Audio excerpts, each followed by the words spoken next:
Welcome to the 7th meeting of the EARMA Ethics and Research Integrity Network. This is Borana, Project Manager at EARMA for Ethics and Research Integrity, and I am here today also with two colleagues from the office, Niall and Johanna. Now he will be there and will be tweeting during the meeting, and Johanna, you will meet her in the chat. She will be managing the chat. We are numerous. Today, I've received a bit more than 130 registration for the meeting, and I'm checking the participant list. We're around 75 for now. Welcome to all of you. For those of you who might be not so familiar with the ERION community, this is a community of practitioners. It is a thematic group within EARMA. Dealing with the practical and implementation side of ethics and research integrity. We have been meeting since 2018 in March for the kickoff hosted by the European Commission at the time. And since then, we have been meeting in biannual meetings in different locations across Europe. Then last year, of course, we had to switch to online meetings. And well, this has created more opportunities. We have more colleagues than before joining the meetings, and we have also been putting on more material. We had, for example, a dedicated workshop in February about the implementation of the ALEA Code of Conduct. We had webinars last year about COVID-19 training, and we have covered several topics in the last years that go from research evaluation, GDPR implementation, and others. And this brings me to today. Today we are focusing on the implementation of Horizon Europe framework program of the European Commission. I think we are all looking forward to the new changes and how we adapt to these changes.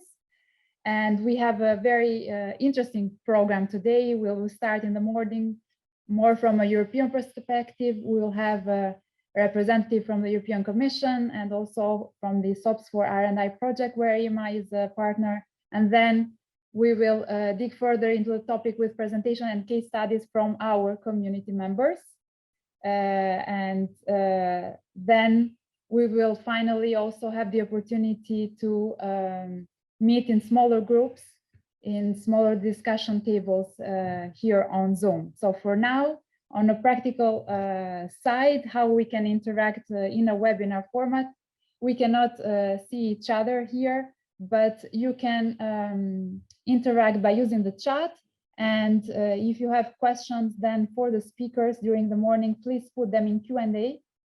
And the moderators of the session will then hand over the question to the speakers for you. This is all from my side. Don't want to spend much more time on this, but I will hand over to the moderator of the next session, Stephanie Van der Broek from Ghent University in Belgium. Stephanie, she is Ethics and Research Integrity Advisor at Ghent University, and she's also ERION co-chair. The floor is yours, Stephanie. Thank you, Borana. Good morning, everybody. Thank you all for joining. It is really nice to hear from Borana that we're with a lot of people on this. Well, a little bit. I don't know how it's in your country, but in Belgium it's rather gray and wet. So we'll start today. We have 3 sessions coming up. We will have the presentations first, and after each presentation, you have the opportunity to ask questions. If you have any questions, please write them down in the Q&A, and I will make sure that you get your answer after each presentation. So first up is Dorian. Isodoros Karatsas, as head of the Research Ethics and Integrity sector of the European Commission. He is a fixed value in our conferences by now. So I welcome you once more, Dorian. So happy to see you here. The floor is yours. Good morning, everybody. Thank you for the invitation. I hope you can hear me and basically hear me. You don't need to see me. Let's start with the presentation. Some of you have heard it already, but it's the beginning of Horizon Europe. So you will hear it a lot more, and hopefully together we can improve it as we go along. If I can have, thank you. Thank you very much. Next slide, please. You know that I like the saying that trust comes in on foot and lives on horseback. So this is very important, especially now, but it was always important, but now it becomes even more heightened, this necessity to build the trust and to work against news that are not scientifically based, what we all call fake news. That extends itself slowly but steadily into the scientific part of information. Next slide, please. It is important to note that the Horizon Europe regulation builds upon the Horizon 2020 ethics regulation, but to my opinion, it makes it stronger. And this is with the approval of the European Parliament and the member states. So what we have here that is new? First of all, in the regulation, the ethics self-assessment, so what the applicants do themselves in order to present their activities and the system that they will build in ethics is the requirement of the regulation. They have to have a properly filled ethics self-assessment. So they have to do their homework. You remember that in Horizon 2020, we had many times applications that came to us with the ethics self-assessment empty, although they had ethics issues, of course, in their protocols and the work that they were proposing to do. This cannot be the case anymore. The ethics self-assessment has to be properly filled down to the best of their abilities, of course, of the beneficiaries' abilities, and this is where you come in, of course. The next part in the Horizon regulation is, sorry, one more, if we can go back one slide. And the next part of the regulation is talks about how the Commission will carry out the ethics review process. Until now, we did everything. We processed all the proposals that raised even one ethics issue. This is not going to be the case anymore. The Commission will only focus on what we call complex and serious cases. So what we called also high-risk cases. Everything else, this is approximately 10% overall in the number of proposals that we get. Much higher percentage, of course, in ERC, well, not much higher, but it is slightly higher in the ERC, but there is much higher proportion of serious and complex cases in health research and in security research. And it could be that in the new framework program, until we learn how to deal with it properly, artificial intelligence proposals will attract much more attention and will go most likely towards that category. It's not sure, we have to see. All this is done by experts. Experts decide what is a complex and serious case, and experts complete the ethics assessment and send a report to the applicant. Next slide, please. This is, of course, also mirrored in the grant agreement. Next slide, please. Yes, next slide. You can see that after the presentation. Again, actions that are not for funding, anything that has to do with cloning, the modification of the genetic heritage, and the creation of human embryos solely for the purposes of research, exactly as it was in Horizon 2020. Must be a message that will reach the beneficiaries in that area, the applicants in that area. It's not allowed, it was not allowed in 2020, but also in Horizon Europe, to have activities that will lead to the destruction of human embryos. Under any circumstances, no human embryos can be destroyed as a result of the activities of the project. Next slide, please.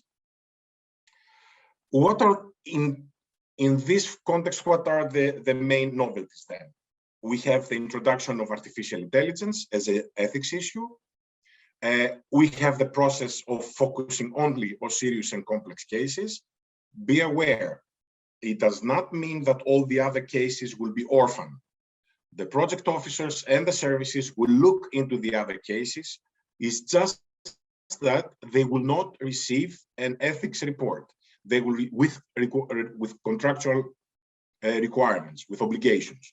They will only receive an ethics report that ticks the areas of ethics that are included or that will be raised during the research, and maybe a requirement to have an ethics advisor or to go through an ethics check during the life of the project.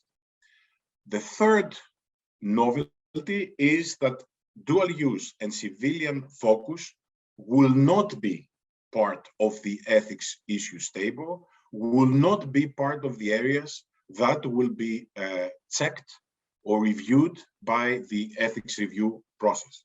Next slide, please. The issues remain the same, minus the two that we referred, and the artificial intelligence that is new, and of course the area of misuse that now is split for the ethics part in all the categories. So misuse when it comes to human participants, to cell and tissues, to personal data, and it is shared, although the ethics does not look into it, it is shared with the security appraisal procedure for all the issues that concern chemical, biological, and nuclear weapons. Ethics will not deal with chemical, biological, and nuclear weapons unless, of course, there is something that needs to be done in the above 9 categories. Next slide, please. The artificial intelligence, I think we're going to have a very nice discussion and presentation later on, so I'm going to skip it for now. But we need to, I need to tell you that we are going to have a guidance on how to deal with artificial intelligence issues, at least an effort for a guidance, because we are all learning. It's a guidance that has been produced with the help of 2 of our projects, Sienna and Sherpa, which I think a lot of you know. So after 3 years of work and a lot of interaction with the stakeholders, they have produced also a set of guidelines that we are going to refer to in the Horizon Europe in order to help, in the Horizon Europe pages, in order to help the applicants deal with this new issue in the ethics issues table. Next slide, please. Human embryonic stem cells, human embryos, dual use, and civilian applications, again, are going to be looked very carefully during the scientific evaluation. This is very important. They are not dropped from ethics and from Horizon Europe. So it does not mean that the applicants should not take care of these issues. They are going to be looked at also during the scientific evaluation. Next slide, please. Next slide, we will talk about that hopefully during the artificial intelligence. As far as the obligation of the applicant, we have again the ethics issues table in the application phase and the ethics self-assessment. That's free text. It's still free text, so you can write what the applicant can write what they need to write that relates to the areas that they ticked in the ethics issues table. All the work in the after the proposal has been shortlisted for funding, we're going to have the ethics screening, which now it's only a flagging. It's only a flagging about proposals that are complex or serious, where the ethics assessment will be carried out by a group of experts as we did before. And of course, during the research and during the life of the project, we have the ethics review of selected projects. And now we again have the capacity to do ethics checks, ethics audits, which is a visit to the site if we see that something is it's not going very well. So we have all this in our armament. Next slide, please. And of course, you can find the Horizon Europe application with all the forms and all the information available. The information will be coming slowly, but you can find all this information on the Horizon Europe website. Thank you very much. I think my 10 minutes are up. I have 10 minutes, so I use them. The next of the slides, of course, they will be aware for everybody. So thanks a lot. Thank you, Dorian. That is indeed perfect timing. We will check in the Q&A if anybody has any questions. I'm getting a question of Vania Rosas. And the question is, do complex or serious issues mean all research with humans? That's a very good question. No, not at all. Even in medical research, you might have areas that are not under the serious and complex category, especially if they are done in Europe, where we have both the experience and the legal framework to process these proposals through the local systems. A lot, obviously, of research that deals with human participants and in clinical trials and clinical work in general could be into that category of serious and complex. Thanks. Okay.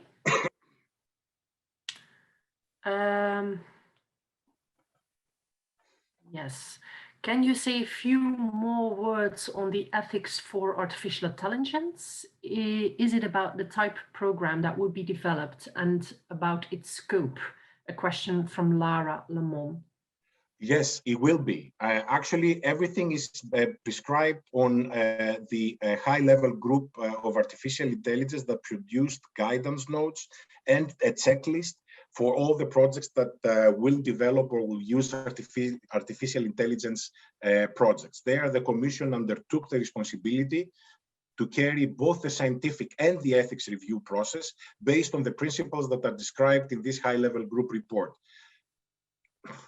If it is at all possible to put it in a nutshell, it's not. We are all learning as we go along. What we're going to be looking at from the ethics part, obviously, is not technical robustness of the system. That would be part of the scientific evaluation. But we'll be looking for meaningful human control. Does the applicant have, in the different stages of the development and of the implementation, and probably of, and not probably, and of the prototypes, safe areas where a human control can interfere with the development and the learning of the process. And of course, in ethics, we will look if there are or potentially will be or might be any impact on human rights. So human control and impact on human rights. This is, in a very rough nutshell, the areas that we'll be looking into more carefully, but more detail on the guidance that we'll be publishing, and we'll be organizing specific training courses for that, on the guidance.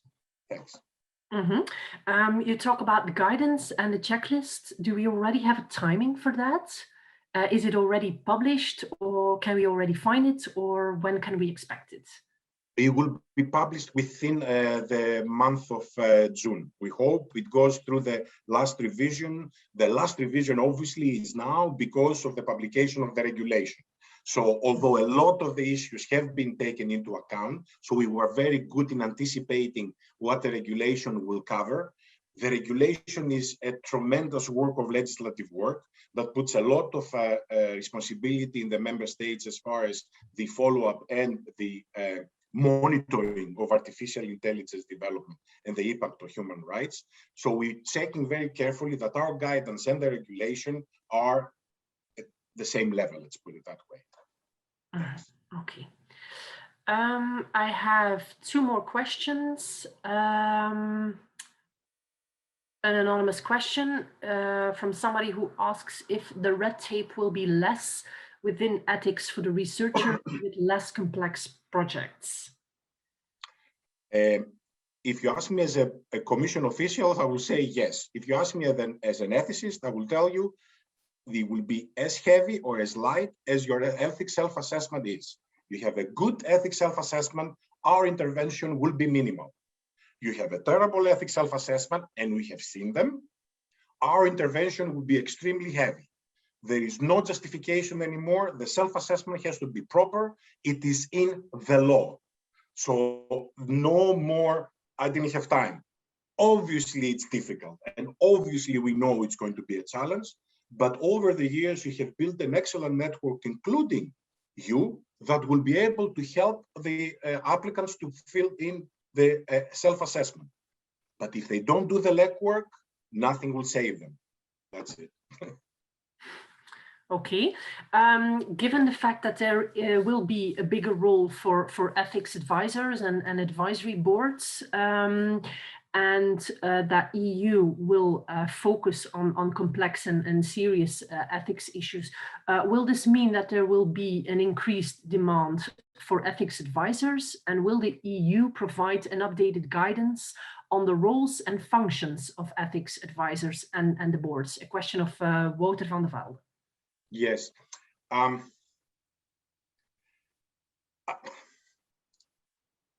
Ethics advisors and boards will not be necessary if the ethics self-assessment is properly done.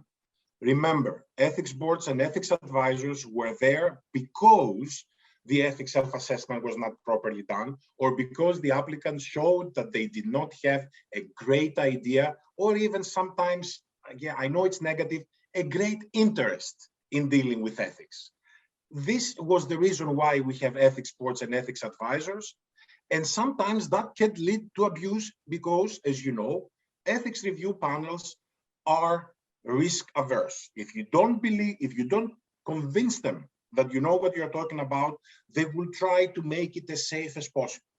So first reaction, ethics boards and ethics advisors will not be in a different situation than Horizon 2020. We are not pushing for that option. We are pushing for exactly the opposite. If the self-assessment is good, you don't need an ethics advisor and ethics board.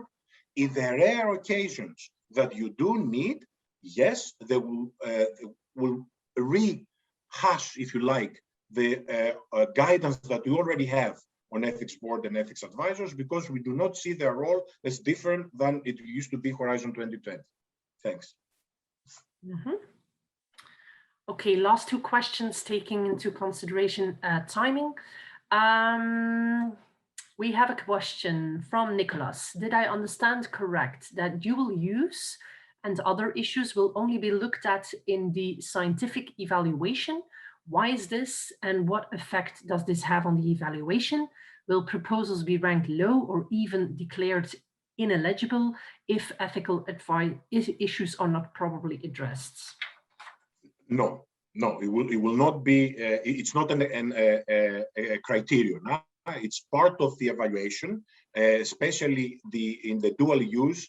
If you see that the new regulation, again, from the European Commission, establishes so many control and monitoring systems at the EU level, that the dual use issue, we believe it will be very properly followed up at the local level, at the national level. In addition, very soon, hopefully again within the month of June, DG Trade, which is the mother DG of the regulation, of the dual use trade control regulation, will be published a guidance note on dual use in research. This is a work that we have all done together. I know many of you contributed. It started via the ethics, but now it's producing its own output, which is a specific guidance for dual use. So no, applications will not be penalized. Obviously, if it's an application that blatantly ignores the regulation, it will be dealt with at the grant preparation phase. And if there is an application that blatantly ignores the civilian focus of the necessity of the civilian focus, it can be deemed ineligible. Civilian focus is a major eligibility criterion. If they want to do non-civilian work, they can go to the defense framework program that we have. So they have to be very careful, and they will see all this in the confirmation part of the application. So they will be aware that this is something that the Commission puts the necessary emphasis. Thanks. Okay, and two short questions. Raja Oikari, what the responsibility of the host organization means in practice, so not complex, so the non-complex cases. Exactly what they are supposed to do if it's a national funding. So if it's a proposal that raises ethics issues, as we all know, even at the national level,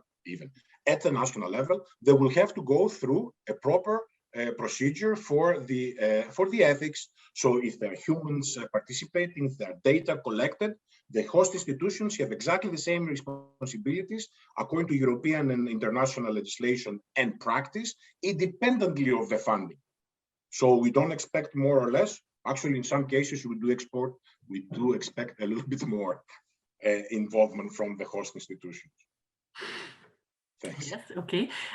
Somebody asks if there will be an ethics help desk service, which already was there in Horizon 2020, if that will continue. Yes, it will continue. Okay, yes. That's good to know. And then absolutely last question, can an ethics self-assessment not well addressed be determinant to obtain a grant? No. Okay, that was a very fast no. You know that we are trying very hard to make the applicants think about ethics.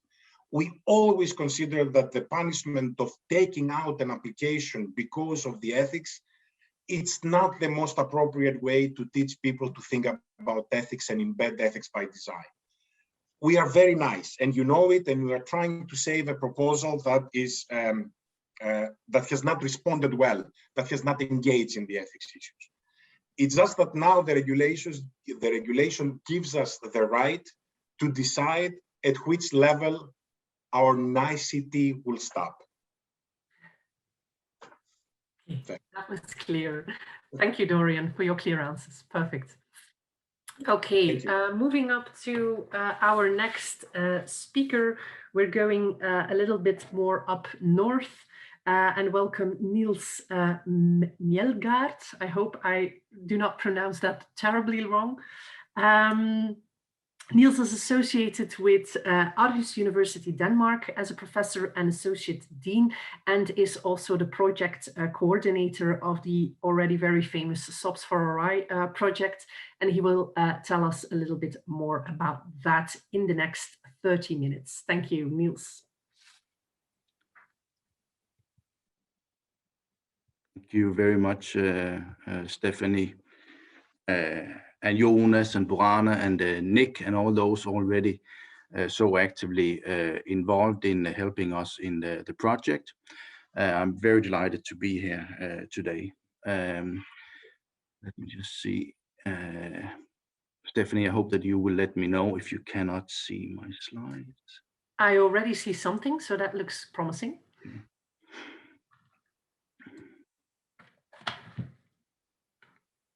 I think you just have to go to the presenter mode and then we're set, I think. Very good. This should be fine now, I guess. All right, thank you very much. So the presentation today is going to be about innovations or novelties, new governance arrangements in Horizon Europe in the area of research integrity. I wanted to start out with a bit of a broader context by pointing to what is becoming a firm or at least strongly emerging consensus that research misconduct, questionable, detrimental, undesirable research practices cannot be neglected. That it is really important that our knowledge base in science is not polluted, that it's crucial for the quality of public and private decision making, that the evidence base is sound, and that it's really critical to enable high quality research and avoid wasting our efforts and our resources. And these are the kinds of preconditions for ensuring that science has the cultural authority that it deserves. and for ensuring that the confidence that the citizens place in science as a vehicle for well-being and progress is called for. So the broader context is one that relates to insisting on having appropriate mechanisms, policies, governance arrangements in place to cultivate good research practices. It's also increasingly recognized that questionable practices cannot be attributed solely to individual or even to character traits of researchers. Organizations within the broader structure or system of research play a really crucial role in promoting a strong research integrity culture and ensuring practices that align with fundamental principles of reliability, honesty, respect and accountability as captured in the European Code of Conduct for Research Integrity. It's important to start looking at how both research performing organizations, universities and other organizations that are represented here in the discussions today, but also how funding organizations can take a more active role in creating incentive structures and governance arrangements that provide conducive environments for high quality research. There's a very nice quote from the 2016 Nature piece by Benedictus, Miedema and Ferguson that says, to move the scientific enterprise towards not only better measures, but better quality, we need a collective effort by a group of leading international universities and research funders. And I think that it's fair to say that a lot of organizations are really stepping up their game at the moment. Funders are clearly voicing and fielding much more distinct expectations towards the organizations and individuals that they grant funding for doing research. We see it in the US, in Canada, and there's a lot of European activities going on in the UK, in the Netherlands, in Norway, and in other countries too, where funders are formulating very clear sets, not only of recommendations, but requirements on the organizations that receive their funding. So they are stepping up the game and exercising a new kind of responsibility or integrity pressure that organizations need to address. And the European Commission is and the European framework programs are clearly no exceptions. On the contrary, what we see in Horizon Europe is that there's really a leading effort here in trying to pave the way for highlighting the responsibility of organizations. In Dorian's presentation, the emphasis was very much on the ethics perspective, and I'll be trying to outline how the Horizon Europe is also addressing research integrity in a new way, and I'm sure that Dorian will remain on board to correct me if I make any mistakes.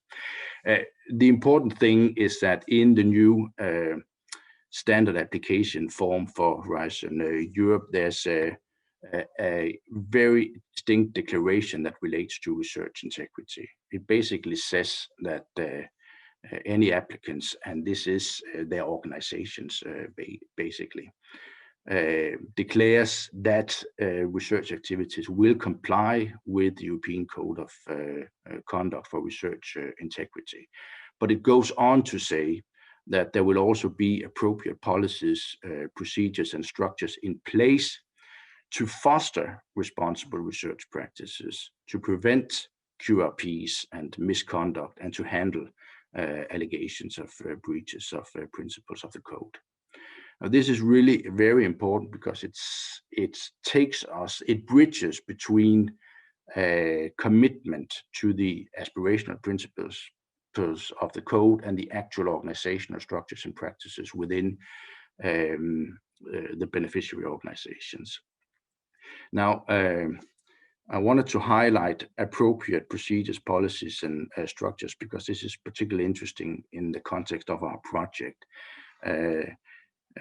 These particular words are actually an active link, and they take users of the application template to this particular guideline that we produced within the context of the Standard Operating Procedures for Research Integrity, or SOPs for our project. And my presentation today will be about this guideline and our project in general, because the guideline is a reference document. So any organizations wanting to explore how the requirement about having appropriate procedures, policies, and structures in place might go about doing that is advised to take a look at this guideline that was produced in the project. The SOPs project is European funded. It is a consortium including 13 partner organizations from 10 different countries, and in the context of this meeting, I wanted to stress that EARMA is a very core partner of this proposal, and ERION has already contributed immensely to some of our research activities, and I'm sure that many of the participants today have been actively involved in some of our co-creation exercises, some of our outreach and consultative activities, and I wanted to thank you for that already now. The project aims to develop an inventory of standard operating procedures, guidelines, exemplary cases, inspirational material that organizations can use when they develop individual research integrity promotion plans. And the notion of a research integrity promotion plans is core to our line of argumentation in the project. I also wanted to say that the project is really rather intensive in terms of its empirical base. We want to make sure that the advice that we provide and the solutions that we point to are based on evidence. So we have been going through a number of empirical cycles in the project, and we are coming towards the end of cycle 3 and opening of cycle 4. And so far, we've been working with quite extensive literature reviews, a large-scale Delphi survey, expert interviews across countries and sites. We've had 30 focus groups across different European countries and disciplines. We have had more than 100 people involved in co-creating new standard operating procedures and guidelines to be embedded in our virtual toolbox, which is the final product or outcome of the project. And we are very close to fielding a large-scale survey across more than 30 countries, trying to evaluate the quality of the tools that we are pointing to. And finally, we are also opening now in cycle 4 a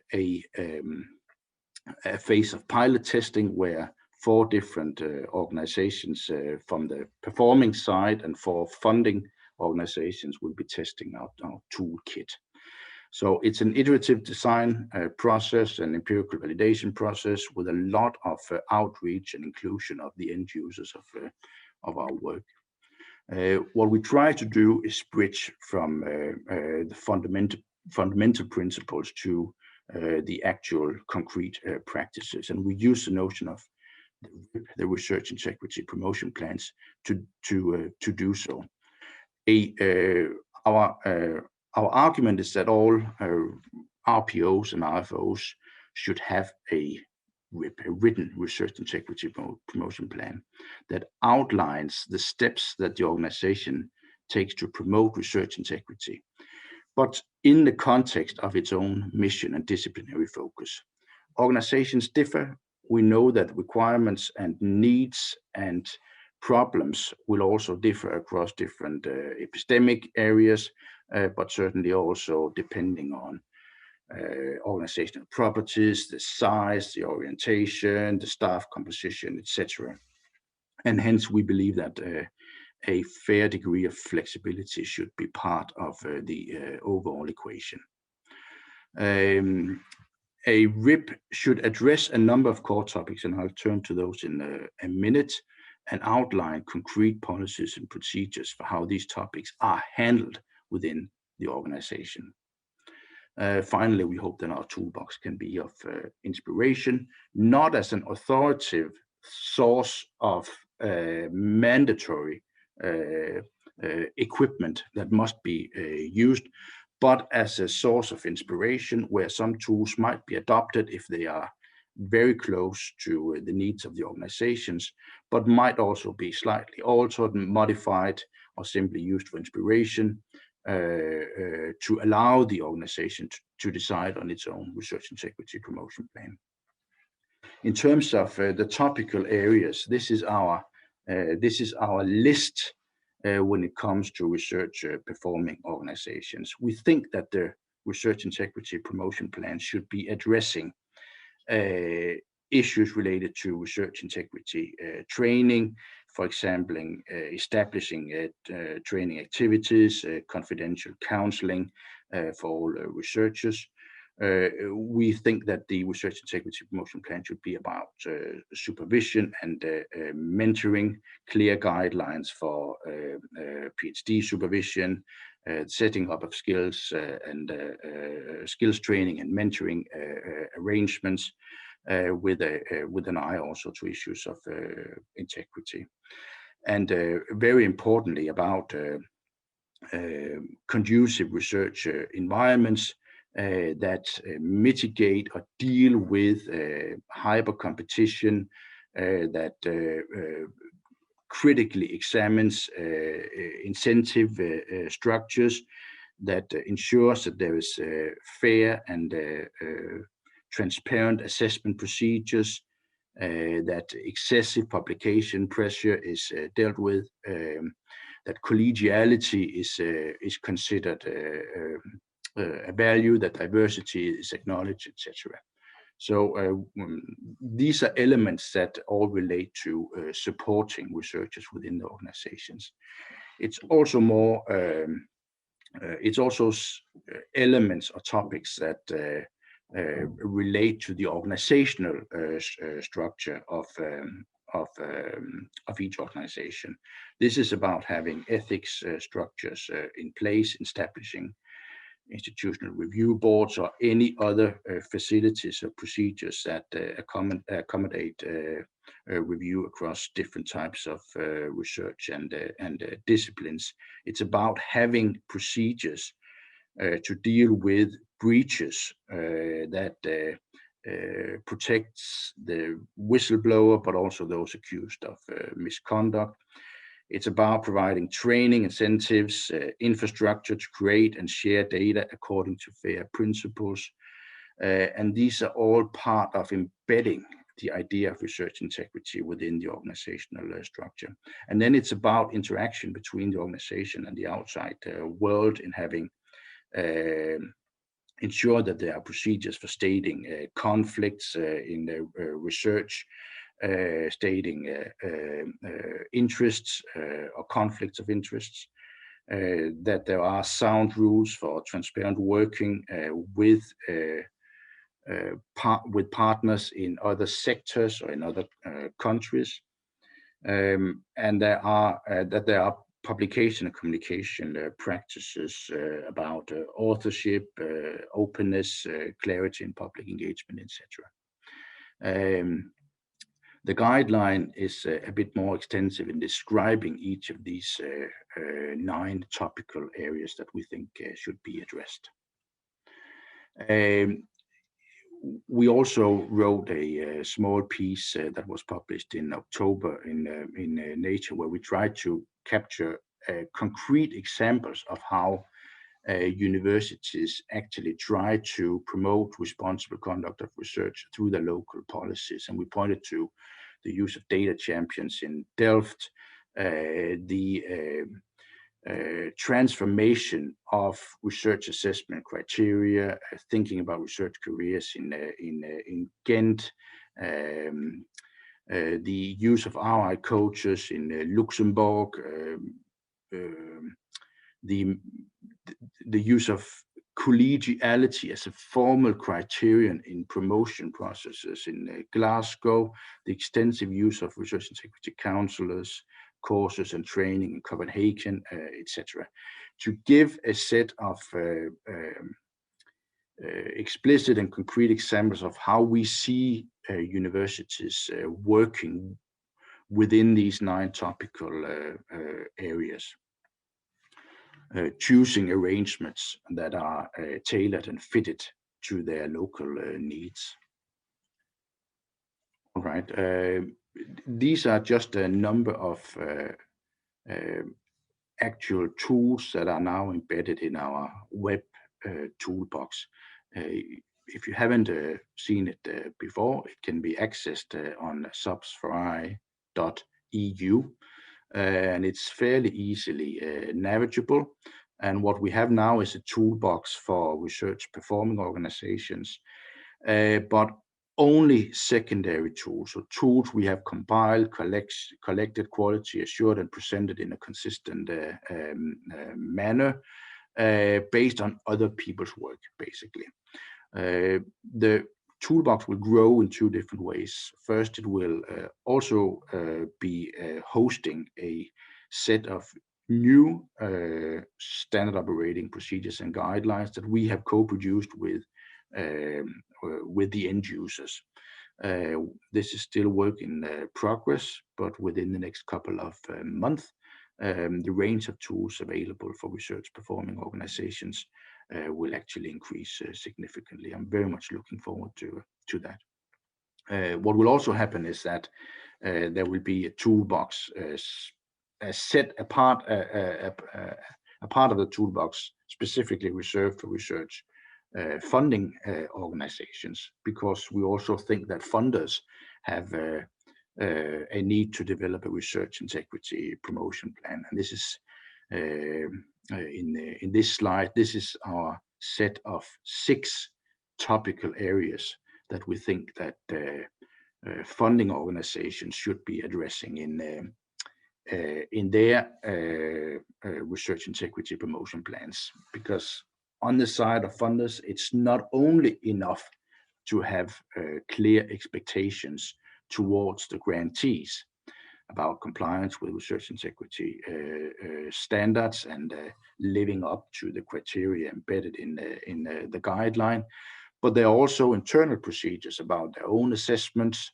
their own declaration of interests, the way that decisions are made about monitoring and how monitoring is actually implemented, and dealing with potential research integrity breaches within the funding organization itself. This is still work in progress, but we have these 6 areas narrowed down and described in the second guideline on the right-hand side of this slide, which will also very soon be made available on our website.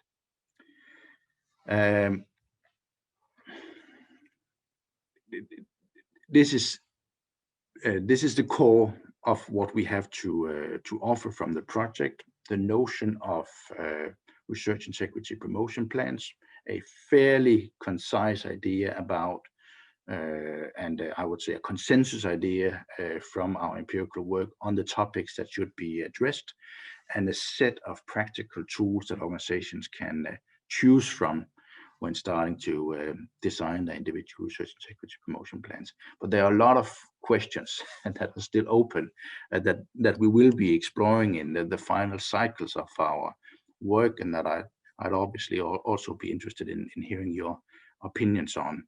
And some of these issues have to do with how a research integrity promotion plan will actually concretely be developed, implemented, monitored, maintained within an organization. How can we ensure organizational commitment and legitimacy through inclusion of stakeholders within the organization and deliberation among different representatives from the organization. We have a fairly good idea that creating ownership through inclusivity is an advisable pathway, but we would obviously be interested in exploring that further. We also want to make sure that a RIP is responsive to actual needs, and building upon inclusivity and deliberation is also a way of linking to conceptions of actual needs. We also want to not start from scratch, but build on the existing policies, procedures, and structures that are already in place. We know that universities and other research performing organizations may be very different in terms of what kind of arrangements are already installed, what kind of priorities have already been assigned to these areas, what kind of resources are available within the organization to further mature this work. So there will be probably different stages or different types of organizations. So we will so a kind of an analysis of what's already in place and what's needed is a crucial departure point from our point of view. It's important that we think carefully about the benefits of new procedures and policies and balance those against the administrative and other kinds of costs, that we think carefully about not creating excess bureaucracy, that we think carefully about not undermining or crowding out the intrinsic motivation of researchers. There's no doubt that the vast majority of researchers basically want to do high quality research and live up to the standards captured in the European Code of Conduct. What's important is to work with them positively to enable them to do so, not to create a lot of, not to create a big system that does not align well with their perceptions of what's actually needed as a support structure. There are a couple of interesting studies coming out recently about middle management being potentially inclined to shield their departments. This is typically department heads from any top-down implementation of research integrity policies. So getting middle management on board and making them ambassadors rather than shielders of research integrity is also a very interesting challenge, I would say. So there's a lot of open issues. What we will be offering in the based on our research and based on this pilot exercise that we have with the organizations listed in the right-hand side is a kind of guideline for implementation and maintenance of a research integrity promotion plan. And as soon as we have that within the next month or maybe half a year, that will also be provided as part of the toolbox, so that we have a bit of a roadmap for how to develop a research integrity promotion plan. I've taken too much time already. These are references that I used in the talk. Thanks a lot. Thank you, Niels, for this great presentation.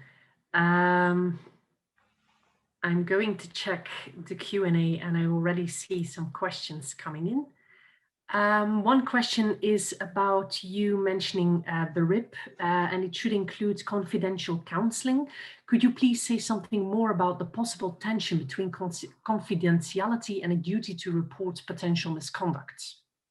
I mentioned counseling and confidential counseling as one potential way of dealing with as one potential policy. It's one that we know is used in several universities.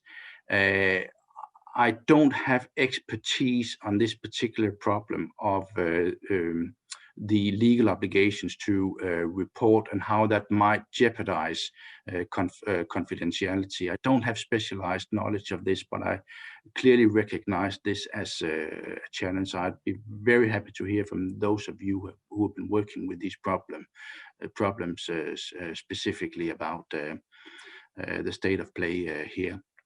I'd also say that the examples that I used are really examples.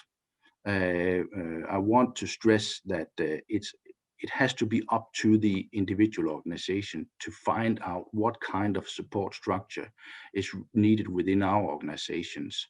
Counselors might be an asset in some or considered a good way in some organizations, but not necessarily in all organizations. So we try to, our clear advice is that each of these 9 topical areas has to be dealt with. And it would be good to do that in a consistent, interlinked manner so that we don't compartmentalize elements of research integrity, but think more holistically about them. But when it comes to the specifics, the details of how an organization want to lay out or roll out the policy arrangements, we think that high degrees of flexibility is really needed. Mm-hmm. So we have to look at it as a kind of custom-made plan to a specific situation in the organization. So it will probably be different across universities in Europe, or it could be. It will be different across different countries because it also has to reflect the regulatory arrangements at the national level. It has to be tailored to the context. In some comprehensive university settings, it might be more interesting to have a RIP at the level of faculties rather than at the level of university as such.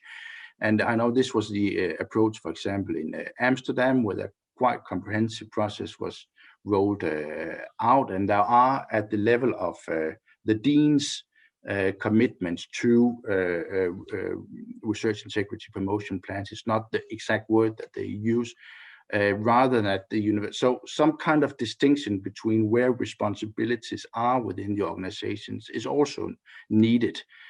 And needs to be written out as part of the plan. Mm-hmm. Can I just chip in a little bit on the confidentiality and reporting obligation issue? Please do, Jonas. One thing is to have a kind of support structure within which you can actually offer in practice some confidential advice. It's another thing to explicitly state that this person has that role, because then you will get it, in print, and it will be very obvious if you also have a reporting obligation that will be in tension with that.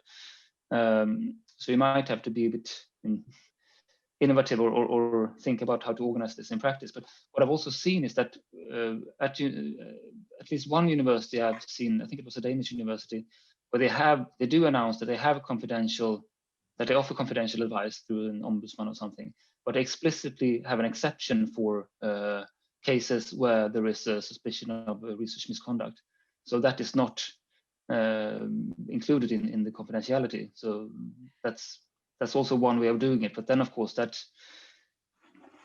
slightly undermines the role of the confidential advisors. It is an issue, but it's worth thinking about how to solve it. And maybe people in the audience here have experiences or suggestions. I have written it down. Maybe it's a thought for an upcoming ERION event to actually deal with that question. So noted. Okay, time-wise, I'm checking up. One last question from Marion. Hi, nice to see you. Some funders would like to be involved in handling cases of misconduct or QRP. However, since the researchers are employed by the university, and in Denmark we have a law, this involvement gives some issues. Have you discussed this issue with the funding agency? We have this is something that has been probed again, and I think this comment is really exemplary in saying that in the different countries there might be regulatory arrangements and laws that simply allow or disallow for funders to be engaged in handling misconduct situations. What we propose in the guideline that we have established now for funders is that there is very transparent and clear procedures.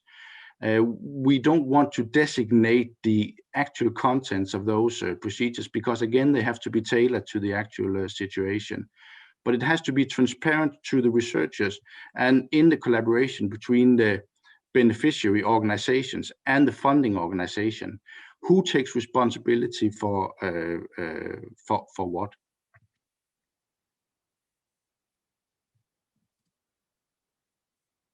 Yes. Okay. I hope that kind of gives the answer, Marion. I think it is time to go to our next presentation. Last but definitely not least, we have our own ERION co-chair, Jonas Ackerman, but today he talks in his capacity of Research Ethics and Integrity Coordinator at Stockholm University. Jonas, the floor is yours. Thank you. I'll just share my screen. And we can see your screen. Right, so now it seems to work. So my original plan was to go through a little bit more extensively how we've been thinking about some of the elements in this research integrity promotion plan guidance document, but in the interest of time and to get some more focused insights, I chose to focus on our research integrity and ethics policy, which is a new document at Stockholm University. We haven't had one before, and this one was decided on the 14th of January this year. I think we have already seen how this has sparked interest in these issues, and some issues that haven't really been on our radar before have been raised by people at universities. I think we have already seen an effect, but our intention was never just to write a document and have it in place just to show that we have a policy, but we wanted to use this policy actively, and we also thought about this when we designed the policy and decided what it was what wanted it to cover and how to address various issues. So this is, I mean, I want to say something about what we can accomplish with a research integrity and ethics policy. I mean, one thing is to just tick a box, have a policy, but depending on what you actually put into it and how you use it, you can, I think, do a lot with it. It's also just to have it in print, just to go through these things and perhaps as a check of whether you fulfill certain principles and requirements that you might think that you fulfill, but when you look at it in detail, maybe you see that there's room for improvement. But also when you have a policy which has been decided by the president, it's easier to hold the university accountable to these principles, not just when you have them implicitly and perhaps you think that you're doing well, but having them in print and in a policy like this makes it in that way easier to implement it. So I'll just go through some of the contents. So this is how the purpose of the policy is stated. So the main purpose of this policy is to clarify the overall view of Stockholm University as regards protecting and promoting good research practice. And the contents, the policy introduces the foundations for this work, as well as the distribution of responsibilities within the organization. So what we wanted to do here was to make clear what we mean by good research practice. I mean, what are the central documents, principles, and also who is responsible for implementation of these principles at various levels in the organization. So we do point to the LEA code, of course, and also to a document published by the Swedish Research Council called Good Research Practice, which is quite extensive. It's about 80 pages, and it goes into detail about many of the issues, while the LEA code the LEA code here is the European Code of Conduct for Research Integrity, published by LEA from 2017. And it's quite short document, which is also, of course, good because it's easier to get an overview. But we also have this other document as a complementary document with more details. So what we state in the policy is that everyone who conducts or participates in research or similar activities, and that is to cover some student works, which doesn't formally count as research, but it's still research-like. Everyone who conducts or participates in such activities must be familiar with the basic principles introduced in the LEA code. And they must also understand how these principles are applied in their specific research areas. So it's not, that's again a way of emphasizing that it's not just about having documents, reading them, and pointing to them, we follow these principles, but also you need to understand how to implement the principles in your daily practice. And we state the fundamental principles of the LEA code: reliability, honesty, respect, accountability. And we explicitly state that these principles, this basically was this as in the LEA code as well, that these principles set guidelines for working and dealing with the practical, ethical, and intellectual problems which arise when research is carried out. So we make clear that everyone is committed by these and by these principles, and also that they should use them actively in their daily work. And then we have some formulations about how the university in general intends to work when it comes to protection and promotion of good research practice. And this work is to be pursued in close relation with the researchers and the research environment in a way that stimulates open and well-informed collegiate discussions about research ethical matters. So, and this actually reflects some text in the preliminaries to the recent law that we have in Sweden, which regulates the responsibility for good research practice and also the handling of research misconduct. But we think this is a very good approach. And we want to work closely to the research environments, and that's also what we've been doing in the last few years since we implemented this research ethics support function that I have been responsible for. And now I have one of my colleagues, I think she's here today as well, Sarah Belfrag. We have two full-time employees now that work with supporting these issues. I'll get back to that at the end. And also, we don't want to have like an ethics police. We don't want to create that impression. Of course, we need to take action when something goes really wrong, but at the basis of this, the work of securing compliance in the research integrity and ethics area should primarily focus on creating good conditions for effective collegial monitoring. So we want people to discuss, to be open, and give other colleagues insight into their work, and to make it a natural part of the daily work to discuss these issues and to discuss problems and be open and transparent with what one is doing and how, and if one faces any ethical issues, and discuss them with colleagues. And what we do from the university side, the central administration, for instance, when it comes to this issue, is that we offer support, training, information, and clear internal governing documents, and also promoting good research environments, of course.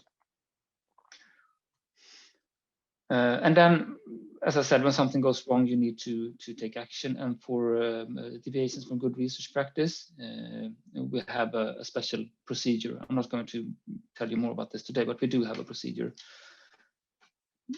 which is to secure that this is handled in a legally secure, transparent, and purposive manner. And the responsibility is divided into 4 main categories. We have the overall responsibility, which is a kind of organizational responsibility. It's a university's responsibility at various levels, at the president's level, at the faculty level, at the department level. And then we also have individual responsibility. So each and every one at university has their own responsibility to contribute. And we have special responsibility entailed by certain roles. For instance, heads of department have a very, very important role, but also supervisors. And we have responsibility for support and advice. And there we, at the research, at the Office for Research, Engagement and Innovation Services, we have an ethics support function, which is mainly responsible for support and advice on these issues. And we think about this overall responsibility basically as, I mean, very simplified, but I think captures the most important, I mean, the core of this overall responsibility is to make sure that everyone has the resources to knowledge and awareness in order to be able to fulfill their individual responsibility. So the overall responsibility consists to a large extent in providing the individuals with good conditions for fulfilling their individual responsibility. And then, of course, the individual responsibility can be described as within these conditions, I mean, to take every opportunity to for instance, participate in education or training and read the information, make sure that you are aware of these different internal documents and guidelines that we offer. Heads of departments are especially important because they have this overall responsibility at the department level, which is, of course, given this idea that this work is to be done close to the research environments. That is a very, very important level of responsibility. And of course, supervisors, extremely important that they take the responsibility as well. And we also, I mean, apart from having this policy and these various documents and structures and divisions of responsibility, we have activities. So we offer continuous support from the research ethics support function. Another thing which is new for this year is that we have an information routine. So every semester we'll send out an email with information and links to resources regarding research ethics and integrity. And we'll follow up with activities to make sure that everyone has an opportunity to ask questions and to go deeper into these issues if they feel that they have a need. And among these activities are information meetings of various kinds. So for instance, about various research integrity and ethics regulations, but we also offer now workshops on the implementation of the ELEA code, which incorporates elements from the Virtue project, if you're familiar with that. So that is something that is offered on demand. So departments or research groups or well, anyone can just get in touch with us if they think that this is something that they would that they need and would benefit from, and we can adapt it to the specific needs in terms of discipline or if it's for PhD students, for instance, or more senior researchers. So we have some flexibility there to make sure that we can address various needs in various groups at the university. We also had some special meetings with the heads of departments to discuss how they can take this overall responsibility at the department level, which is, as I said, extremely important. And then we also have a couple of thematic seminars with invited speakers contribute to 1 or 2. It's usually the frequency of that. So this was a very quick overview. This is not all that we do, but it's some of the things that I thought were worth highlighting in this context. And of course, we're not done yet. This is work to be continued. And we plan to actually go through basically this guidance documents from the SOPs for RI project and check how well we think we perform on these different elements. I think we perform pretty well on many of them, but I also definitely see room for improvement. So I think we have a long way to go, but we're in this together. We'll support each other and keep the good work up. And that's the end of my presentation. Thank you. Thank you, Jonas, for these inspirational thoughts.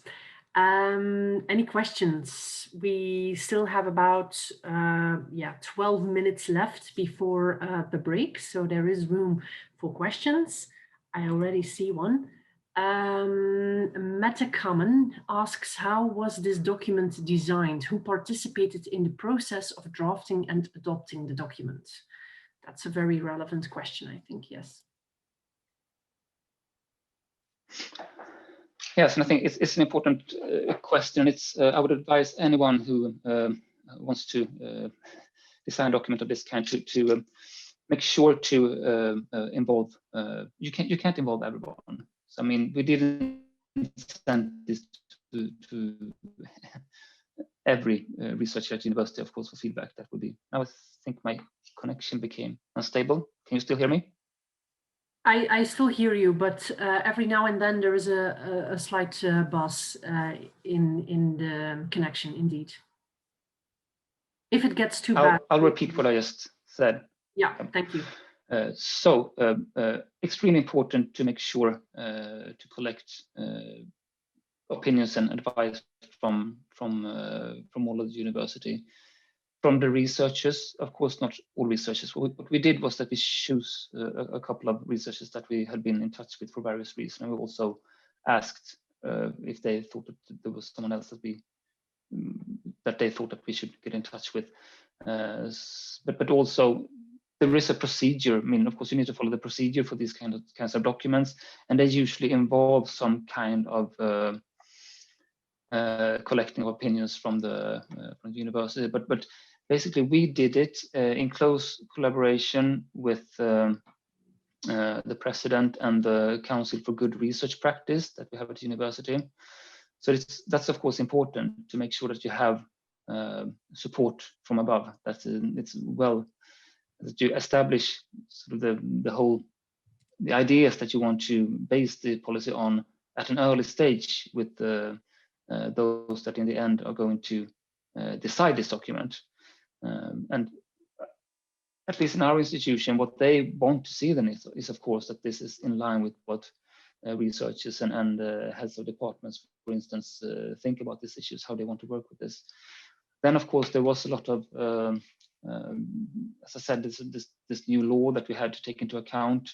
There were some formulations that we need to put in there because they are in the preliminaries or in the relevant regulations. So we also closely collaborated with our legal counsels. But I think this depends on how you usually do things at your institution. Exactly, I mean, who you consult and at what stage, but you need to have extensive input both from the researchers and from the administration. Mm-hmm. Okay, thank you. Somehow related question, Anonymous, how long has taken you for you to build up that structure, and what was the starting point? Was there any needs that were discovered that kind of gave the incentive for this?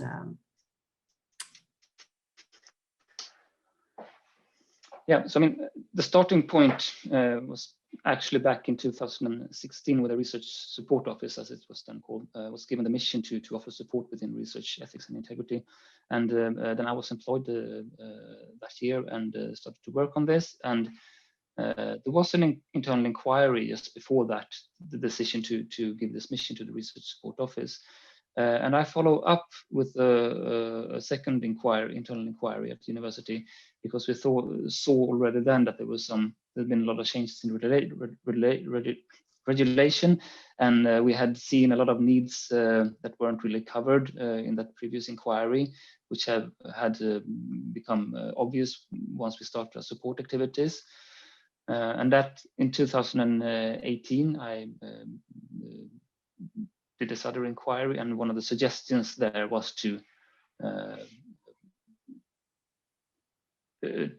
have a research integrity and ethics policy at university that would be needed in order to clarify some of these things. So that was one of the actions suggested in that investigation, in that inquiry. And then it took, then that was decided, and then it took about 2 years before we actually had it done. So it took some time, but I think it was time well spent. And we really wanted to, there was a couple of other issues and procedures that we wanted to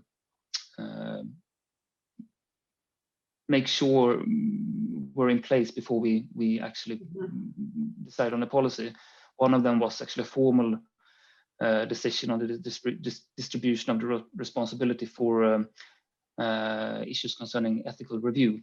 So in Sweden, we have a system where this is done by an external authority, but the university still needs to have take responsibility to make sure that all research is approved in line with the regulation. So that was one thing we did, and we wanted to have that in place before we wrote the policy, because that was crucial, of course, to this issue about responsibility distribution, which was an important part of the policy.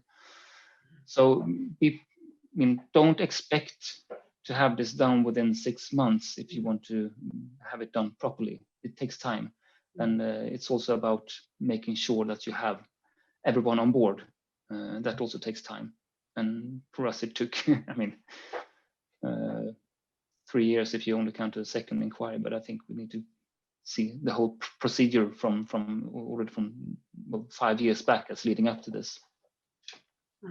Yeah, no, I absolutely recognize that process. I think that at Ghent University with the research integrity plan, we kind of had the same timing. I think it took us about 2 years for getting everybody that was needed involved, getting a kind of structure in place before you can actually start with the core implementation of the plan. So I think that's quite reasonable, even if it looks like a long time, but you actually need that to kind of build a good base to start from. Sirpa had a question on the participants. How many participants do you have in the workshops, and would you recommend very small ones or perhaps bigger events? I already pointed to the training document we have made last year in March with the ERION group on actually tips and tricks on organizing training. But in this particular case, we also would like to hear about your response, Jonas. Yeah, so we haven't actually done any of these workshops yet. We did a pilot of the workshops internally but we haven't really tried out the concept live, as it were. So we don't really know yet. And as I said, we want to offer some flexibility. Of course, there's a limit to how many you can have in a workshop and still have fruitful discussions. But I cannot help here with any experience, particularly when it comes to the workshops, but and also it depends on the issues. We can see how you can use the tools in Zoom, and also then when we can actually do this in live, as it were, not digitally. You can have breakout rooms, you can have small groups. You can have a fairly large number of participants, but then you need to organize it, and then you'll need more resources for each workshop. So you need to adapt it to the needs and resources. But I think for most cases, not more than 5 or 6 people if you're going to discuss a specific dilemma or something. And then you can have, of course, plenary discussions too with like 20 or 30, but then there will be limitations in terms of getting everyone to speak and to have a lively environment in which everyone can fit in and have their say. And so, but I think that's the best solution, to have a large number of participants, but with the breakout groups. Yeah, indeed. Depending on the format of training that you use, you can have different settings from a group. definitely. We have one final question, Jonas, taking that it's 10:27. Somebody asks, well, congratulates you on the good example of how to arrange the development and the implementation, but also asks, what were the barriers? Did you come across opposition from segments of the staff? Yeah, right. Yes, I see this question now in chat. It's from Niels, I think. Yes, good. I mean, actually, most people were very positive to the idea of a policy. Then, of course, we had some objections or opinions about specific formulations or elements, but most of the time we thought that feedback was very helpful. Not really barriers. I think one of the challenges was that we really wanted, so this is a governing document and it needs to fit into a certain template, and we wanted to really make sure that it still had this this like positive spirit. We didn't want to focus on misconduct. We didn't want to focus on all the regulation and procedures that are in place for the cases where things have already gone wrong. Partly because we already have a procedure for that, which is well worked out and describes this in detail and have all the references to the relevant regulation. But also because if you put that in, it's going to steal the attention of the reader. It becomes salient in a way that's unfortunate when you want to focus on the positive things. So that was, I think, a challenge, and we did have some resistance from some, not well, as you might expect, it wasn't primarily from the researchers, but from the administrative staff and some people who had been involved working particularly with that side of these issues. They wanted to make sure that we emphasize that there's a legislation here. People need to know that, and but I think we managed in the end to strike a balance. But I think that was probably the main challenge and main barrier. Otherwise, once we started this project, I think we had done a fairly good work when it comes to preparing the ground. So there wasn't much resistance at all. Then it was hard work, but it was we usually felt, most of the time it felt like we were going in the right direction and that the feedback was actually helping us towards what we wanted to achieve rather than hindering us.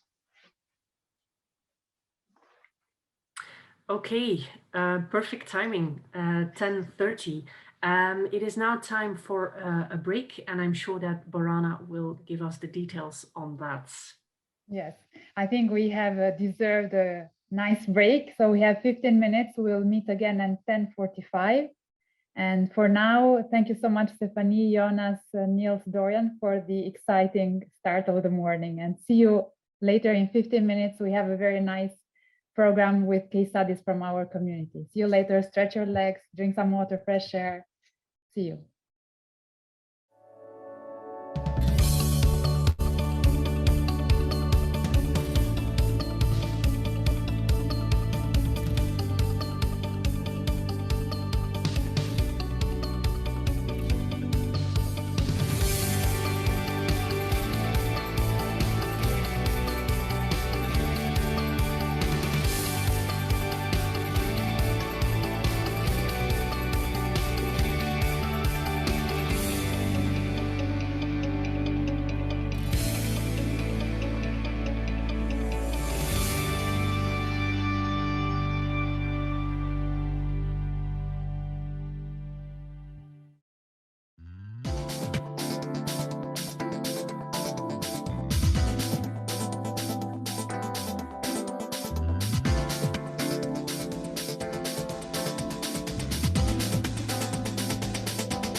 Welcome back.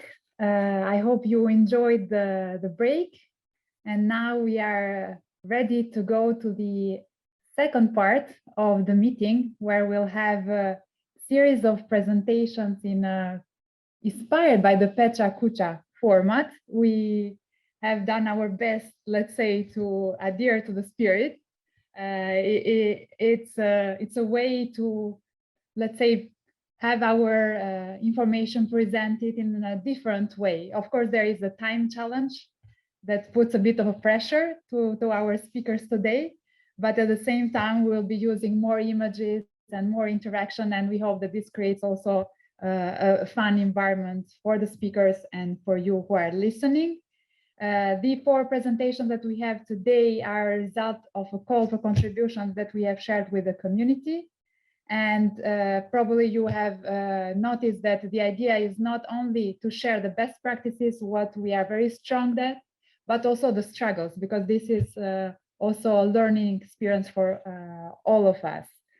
I will moderate this part with Jonas, who will be there for the discussion with the speakers. So for now, we will go from one presentation to another, and only at the end of these presentations, we'll have the discussion with you. We will start with Susan. Susan Homerson, she's the policy officer for medical research device at Eindhoven Institute of Technology, and she will present a case about artificial intelligence research. Susan, the floor is yours. Thank you, Bogana, for that introduction. I will share my screen with you.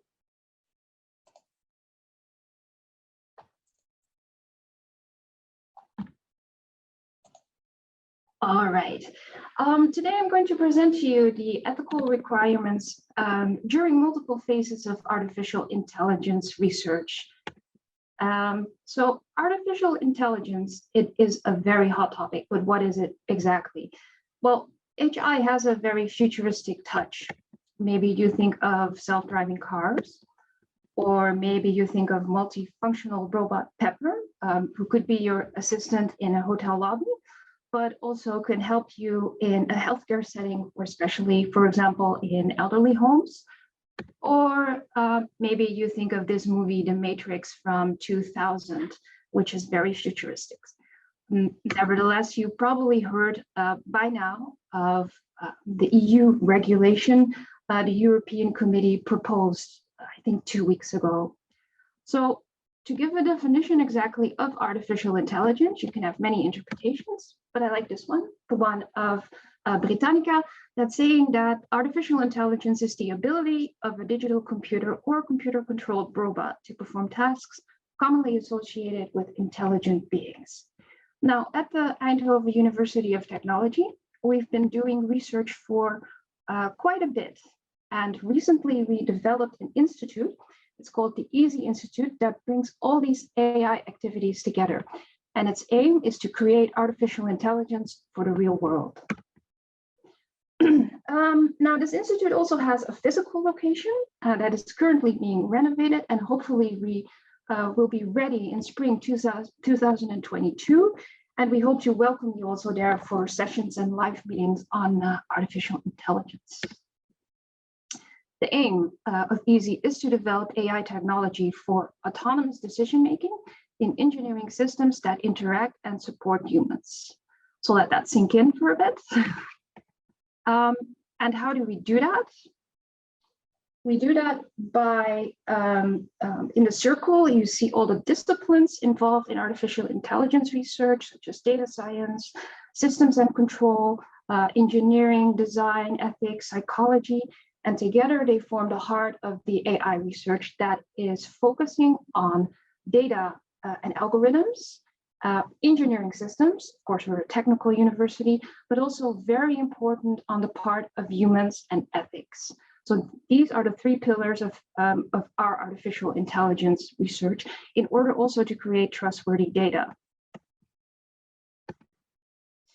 So this is from a scientific point of view, but then also, of course, you have to go to the institutional level And because all artificial research in this case, but most of our research line usually starts off with a grant proposal.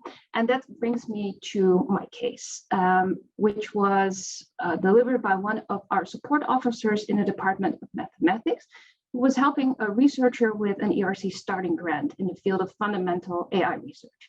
And while going through this new ethical assessment, the questions regarding societal impact compliance and ethical principles were quite difficult to answer for multiple reasons. One, this researcher was performing basic science in the context of AI technology, so it's really hard to answer some of the questions on the impact. Two, also on topics of documents, information and documents to be provided. These were directed to the individual researcher, but this is maybe also something that the organization could pick up. And furthermore, in this case, the deadline for submission in this case was very short to very properly reflect on these matters. And that it's important to really properly reflect is important on how we see the future in artificial intelligence. Because do we want to live in a very awesome but twisted TV show?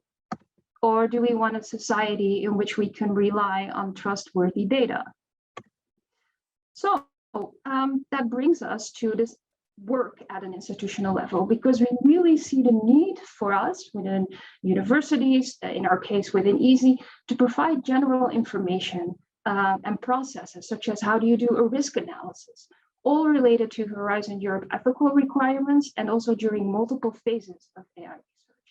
And in addition, understanding these ethical principles and consequences of artificial intelligence, and think of this autonomous decision-making, human-machine interaction, but also human rights, as this morning was also properly addressed by Dorian. They call for discussion, interactive discussion and reflection, and not only by philosophers and ethicists, but especially by researchers, experienced ones and starting ones. Actually, this is what we believe. And we're very curious to want to know, how do you deal with this in your institution? On a general level or more specific for artificial intelligence. So if you're interested in ethics, in artificial intelligence and new technologies, then I hope to welcome you to our session. Thank you very much. Thank you, Susan. As Susan mentioned, we will have the discussion later in the Q&A part, and then we'll also have different groups in the discussion tables later on. And now let's go directly to Malcolm MacLeod. As you see here, he is the academic lead for research improvement and research integrity at University of Edinburgh. He is also academic coordinator of ICIP EARMA Consortium, and he will present us today a case about changing research funding environments. Malcolm, the floor is yours.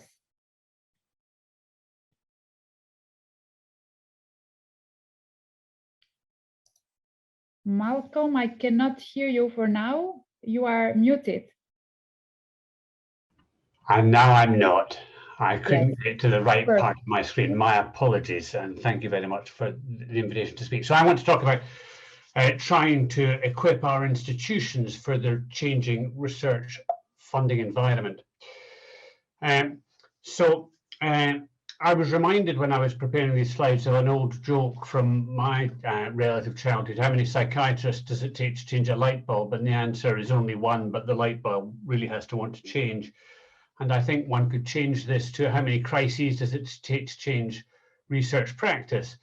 And the answer is only one again, but research really has to want to change. And I think the challenge for us at the current time is whether research really does want to change, or whether it just wants these problems to go away. If we think about what makes for quality in research, what makes for reliable research, what makes research excellent, I think is a combination of three things. First, and underpinning it all, is the inspiration for which some people get awarded Nobel Prizes, for that eureka moment when they say, I've thought of a new way of understanding the world, and this is it. But importantly, that then has to be supported by project and research design skills designing research studies which are at low risk of bias with appropriate data management, ethical reflection and pre-registration, and then in the execution of the research with transparent reporting, appropriate analysis, really critically making appropriate and substantiated evidentiary claims from the data collected, making your materials available and disseminating your findings. And some of you will have seen the new MDAR framework published in PNAS last week about transparent reporting in the life sciences. So if we imagine our researchers with those various different performances, they exist, I think, on a spectrum from the very worst down here to the very best up at the top here. And very few of us are perfect. And actually, I think more of us are quite good than are quite bad. So I've modeled here a skewed normal distribution.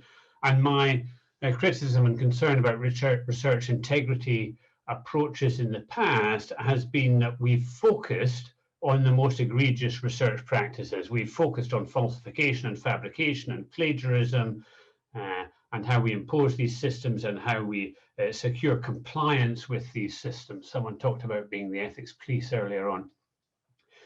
And the point that I'm making here is that even if we get rid of those 1/3 of practices which define the lowest end of this distribution, then the impact on our overall research quality is actually quite trivial. And it's the same as if we were able to shift each researcher improving only 2% along that distribution, because we lose this bad research here and we gain this good research here. And overall, the aggregate improvement in research quality is the same as getting rid of that, as I say, at that bottom third of researchers. So I think we need to turn our attention to improvement rather than to enforcement.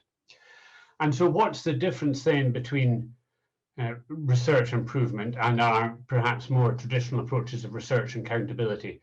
Well, research accountability is focused on the individual.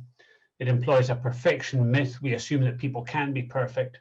We focus on solo practitioners.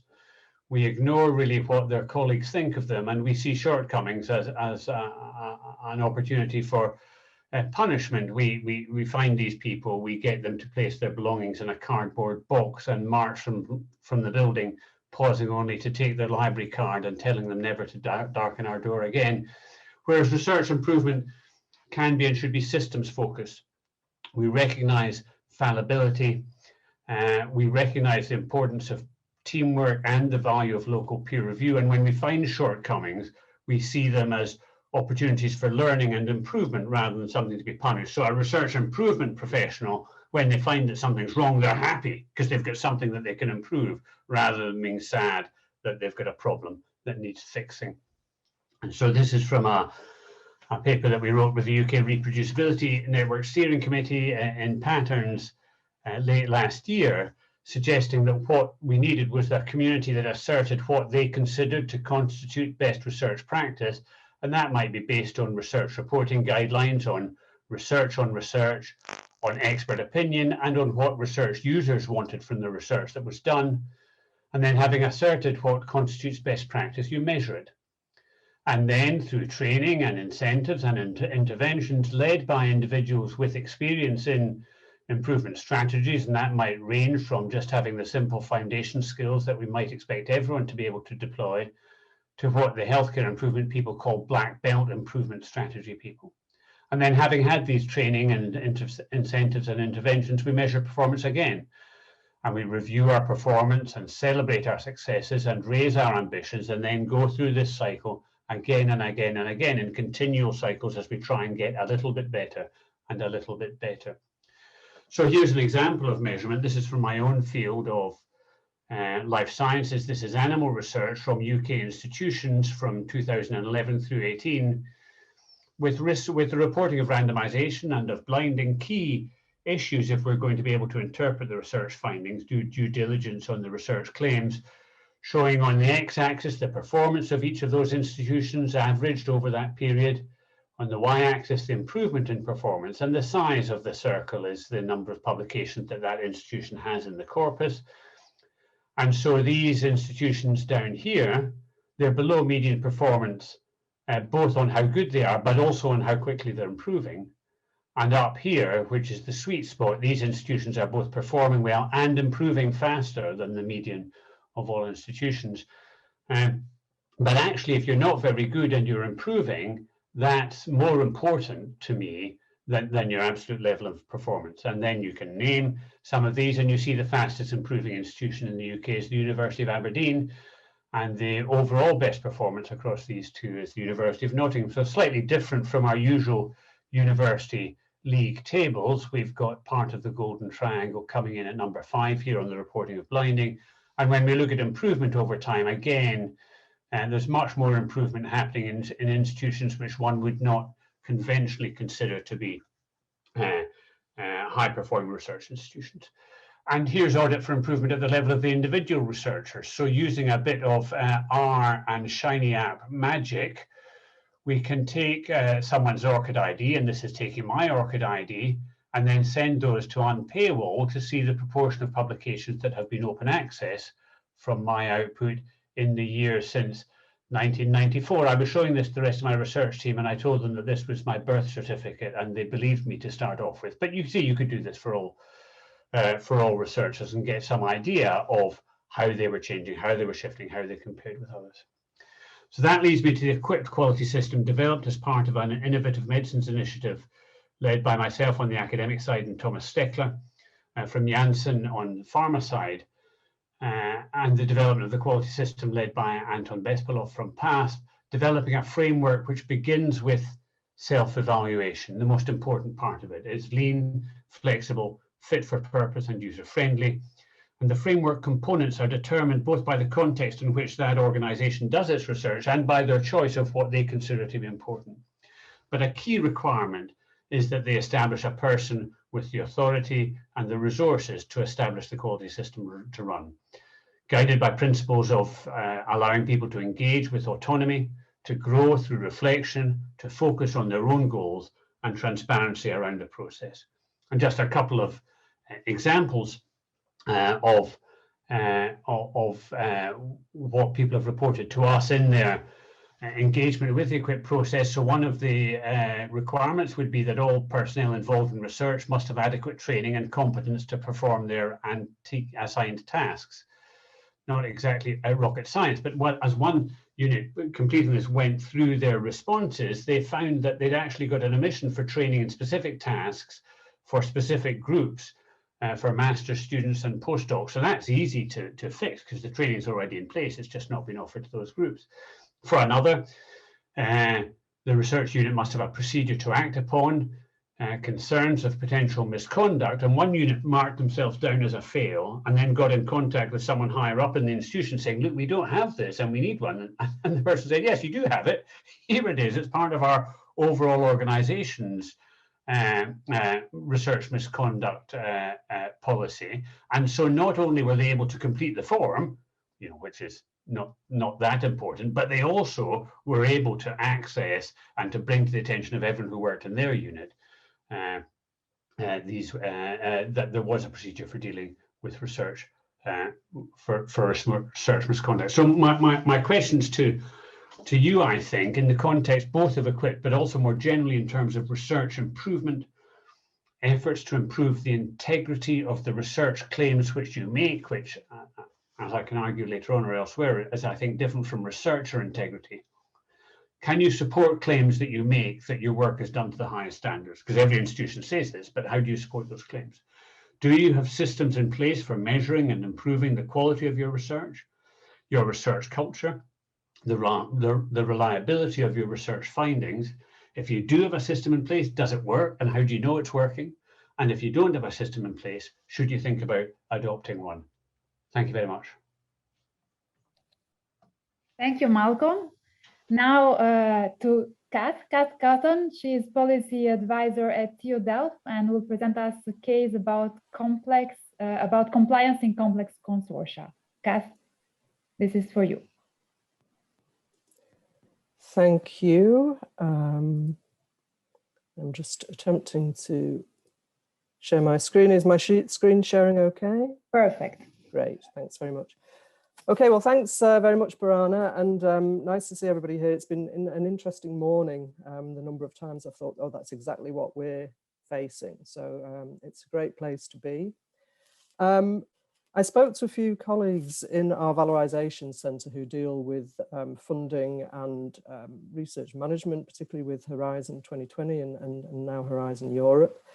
And for us, two of the most important things that come up on a daily basis looking at implementation, really the kind of interface between legal compliance and ethical responsibility, and some increasing issues that we're facing in dealing with complex consortia. So I'm going to present, well, not present, but discuss two small points. And we really want to learn from you how you're facing these things, how you deal with them. Are they working really well where you are, or do you face the same kinds of problems?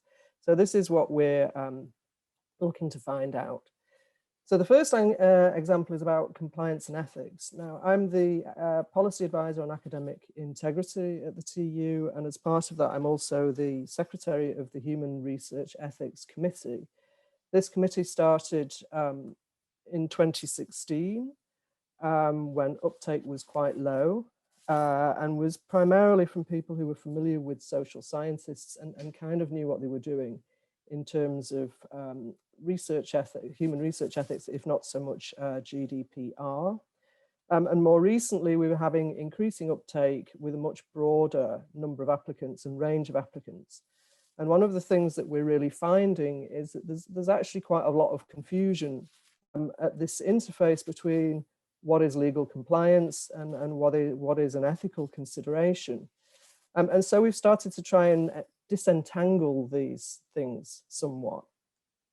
And I think that this partly comes from the sort of process of something which is ethical, and maybe an environmental organization or an animal rights organization will bring to public attention, and eventually through a long and complex process, this may get adopted into legislation. And so it is on a sort of continuum, and then obviously things change and ethics change and legislation changes. So this may be part of the cause.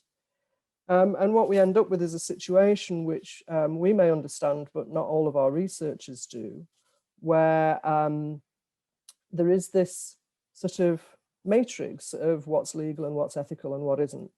Now, obviously, if something is not ethical and not legal, and we have, for example, with GDPR and human subjects in a research situation. Sorry, this is this is a consequence of Borana trying to make me use this system. I'm trying, Borana.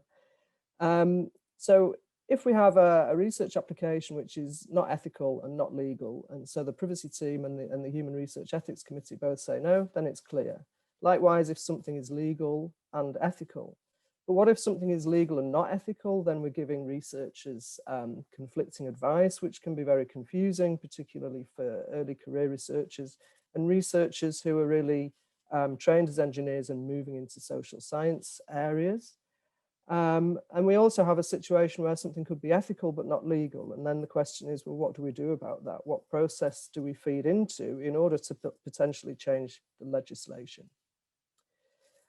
So an example of this is to do with Horizon Europe, and this is actually not from this morning, but from October, the early presentation there on the changing ethics guidelines for Horizon Europe. And there's a big list of things that we really need to take into account. But if we separate this out, part of it is already within regulatory situation. So most of these things have legislation, and the responsibility on the responsible researcher is a legal one. But then there are also things coming along which are ethical. And I've also put together here guidelines and professional standards, which is maybe where something is always going to be more of an ethical than a legal consideration, but also something where something is emerging, as with AI and potentially citizen science. It's emerging as an ethical thing and is being considered within the legislative environment. And then there are also, in some cases, obviously, both legislative and ethical considerations, such as with medical ethics approval, and then also with this issue of GDPR. And this is a situation that we face on a day-to-day basis with submissions to the Human Research Ethics Committee, is a bit of confusion about who agrees what on GDPR, and is it a legal situation? Is it an ethical situation? How do we deal with it? What happens if a researcher gets conflicting advice from two parts of what they see as the same process? And if we sort of look at this, I think part of the problem here again is about conflation in terms of informed consent. So both the privacy law and participation of research involve informed consent, which to some extent has become a little bit conflated. But actually we have a number of different issues all relevant here. We have data management, and the data managers help with that. We've got GDPR and the privacy team help with that. We've got the ethics considerations and participation in research, and does it have to go to medical research ethics? We've got health and safety. We have legal issues about liability and insurance. And then there's also a quality assurance process. So do the different commitments that our researchers make align with each other? And what happens further down the line? If you consider the informed consent as a kind of contract with participants in research, how do we manage those contracts later on?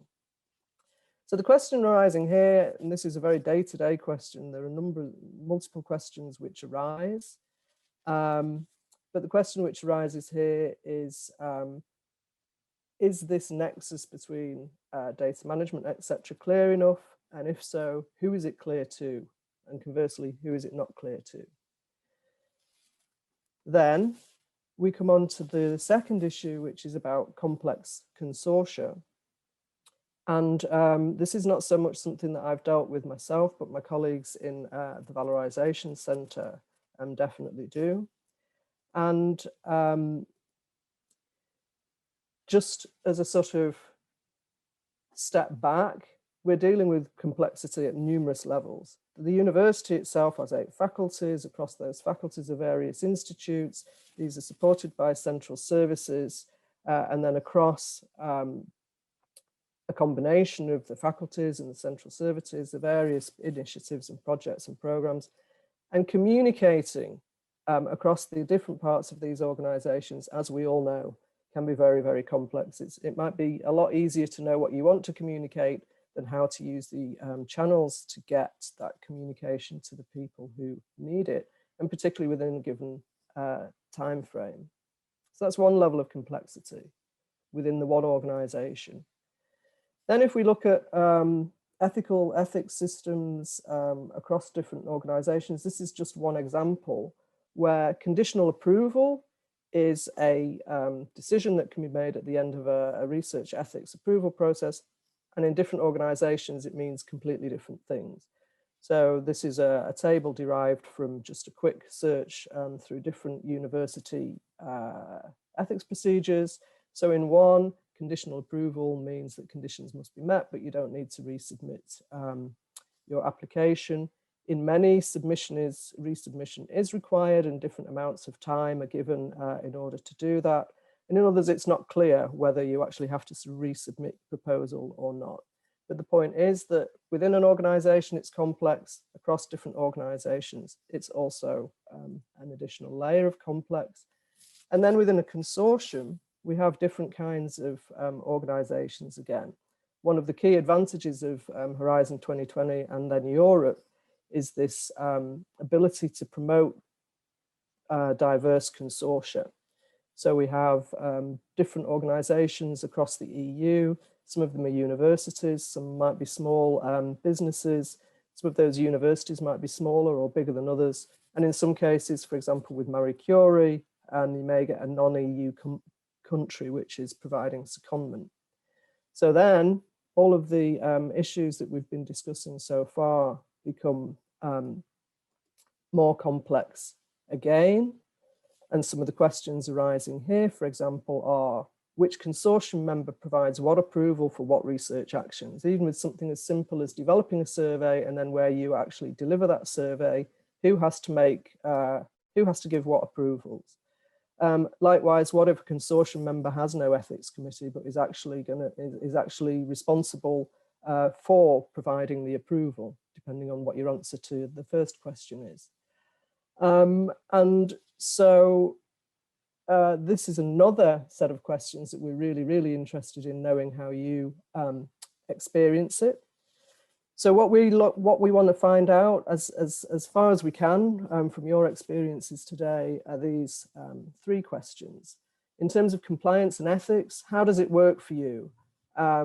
Is it clear to your researchers? Is it clear to different people within the process? And does it work? And if so, we want to definitely hear about that.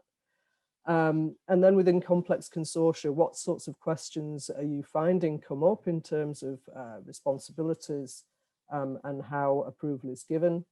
And again, how do you solve that when you come across it? So as I say, I worked with a number of colleagues in the Valorization Centre at the TU, and these were 2 of the many issues that face us at the moment. Thanks very much. Thank you very much, Kath.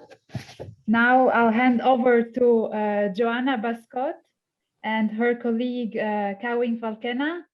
Joanna is team leader for research services at Erasmus University of Rotterdam, and Kawing is legal consultant at Considerati.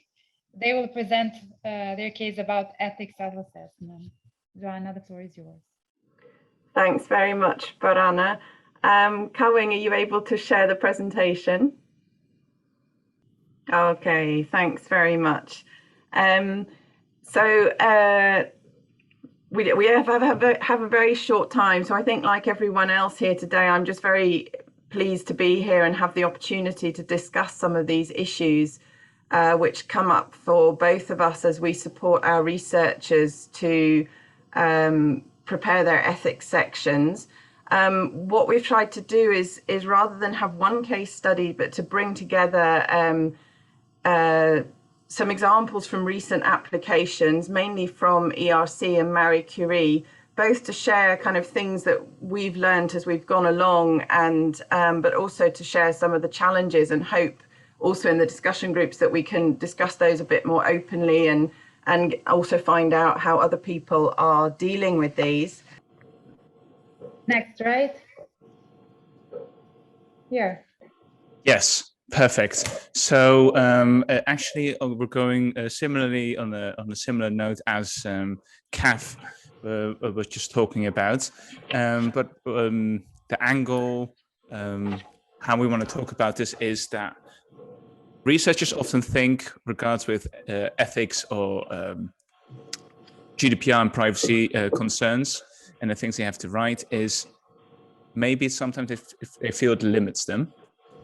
And I want to always tell them that it isn't meant to be limited, but you can do pretty much anything as long as you explain it well, have the right arguments, and you document the reasons and the how you're doing the thing that you want to do that's necessary for your research.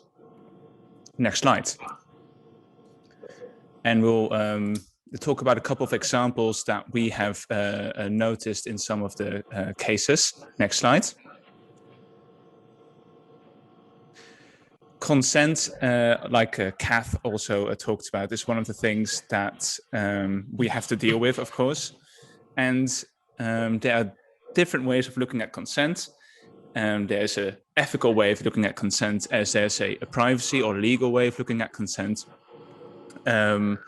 And we have thought that there's a kind of solution on how to deal with that, both from a legal and ethical sides. For example, how we think about it in the cases that we've seen is we always try to get written consent. But that's of course not always possible. For example, in highly sensitive cases, a written consent is maybe not wanted by the participant. Or maybe the participant is uncomfortable with signing forms. So then you can also think about oral consent and then record that. But if that's unethical, then you can also think of written or oral consent with a witness that is maybe from the local community, or written on oral consent from a local researcher, and so on. So there's several layers that you can get through to get both an ethical and a legally legitimate consent from the research participant.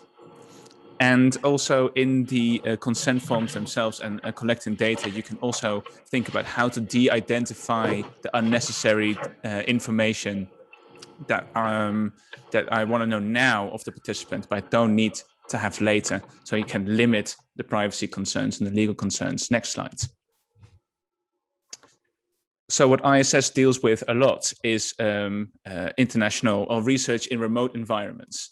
Environments where, for example, GDPR, there's no GDPR there, so the EU thinks that the applicable privacy laws in those countries are less robust than the EU's, but of course we are from an EU country, so we have to deal with things the way the GDPR and the Dutch Implementation Act wants us to do.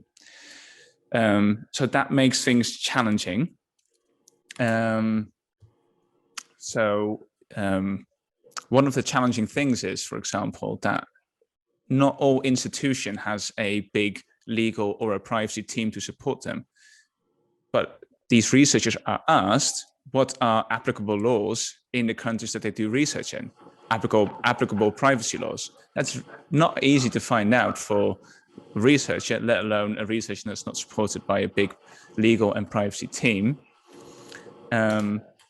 To provide some solutions for the researcher, we have done, again, sort of a layered approach, how we have a VPN available for researchers that is supported by universities in the Netherlands, or safe data transfer solutions, also using that VPN, and have safe cloud storage solutions available only for researchers, especially for highly sensitive data.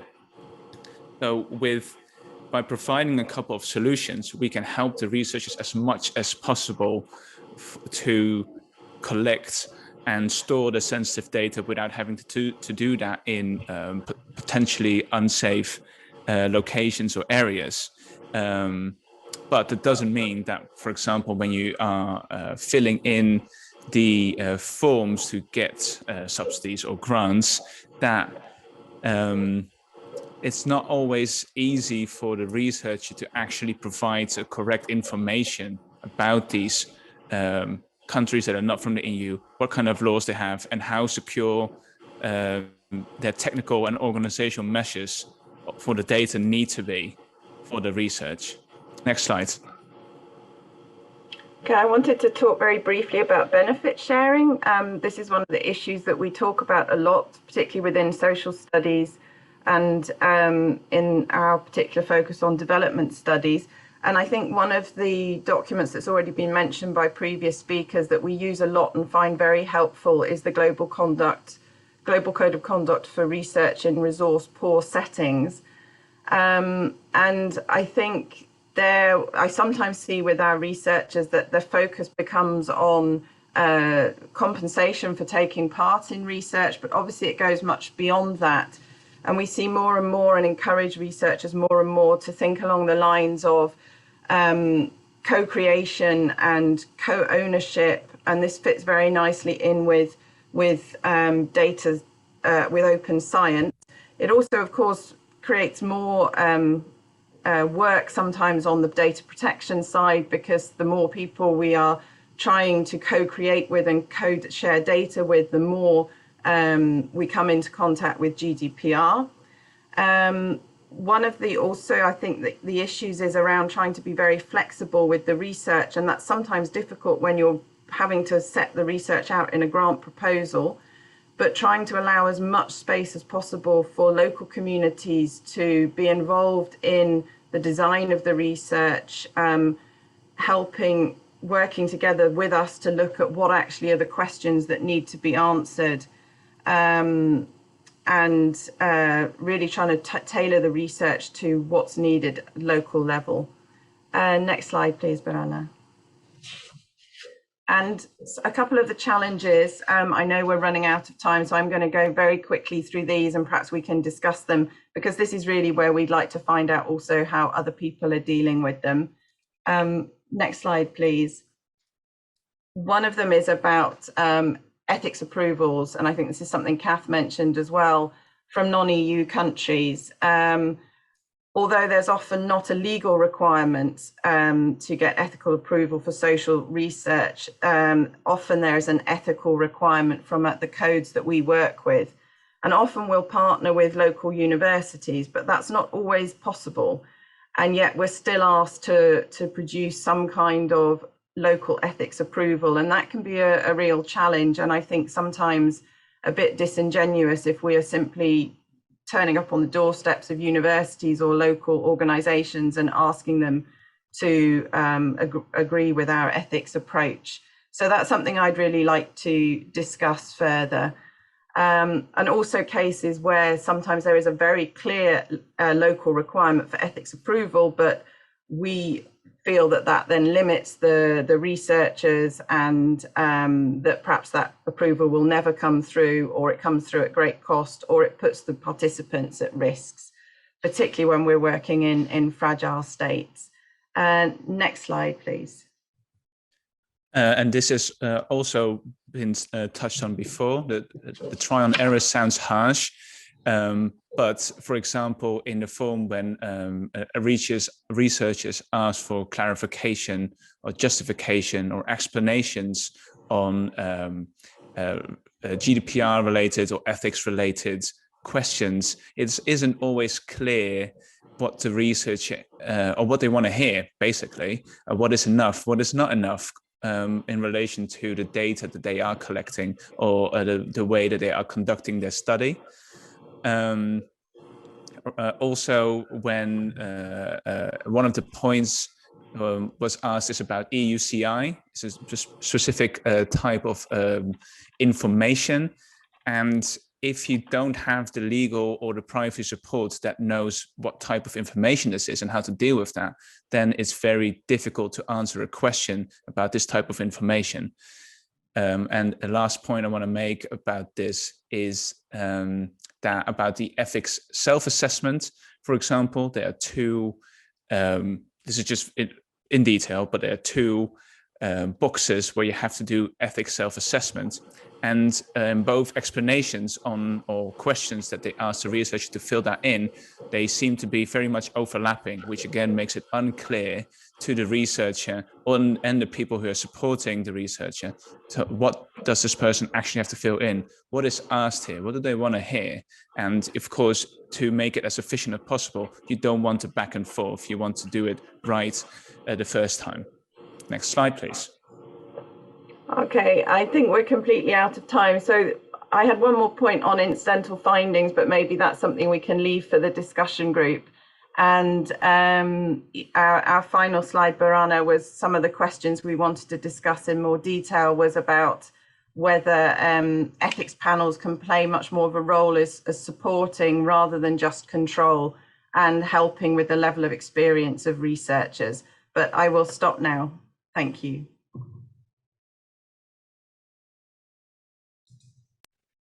Thank you, Joanna and Kai. Indeed, this was a time challenge for everyone. So now I will hand over to Jonas. Jonas, I think we can take 5 minutes questions, clarification questions, and then we'll have the discussion tables to go into each of the presentations of this morning. Yeah, good. Thank you all. Very inspiring. I'm impressed how much you managed to squeeze into this very limited time frame. But actually, I don't see any questions in the Q&A. So maybe it's people are ready to move to the next part of the meeting. I mean, of course, there will be plenty of opportunities to discuss these issues at discussion tables. So I still don't see anything coming here.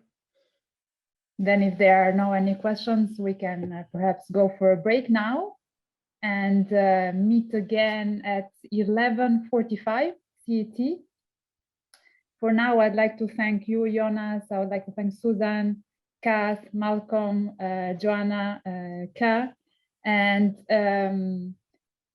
Joanna, my colleague, she has put the link in the chat where you can join the discussion tables. So please follow the link. You have also received an email from my side, so we can meet each other. I am also putting it again in here, so you can see the link. Let's meet at 11:45 at the link.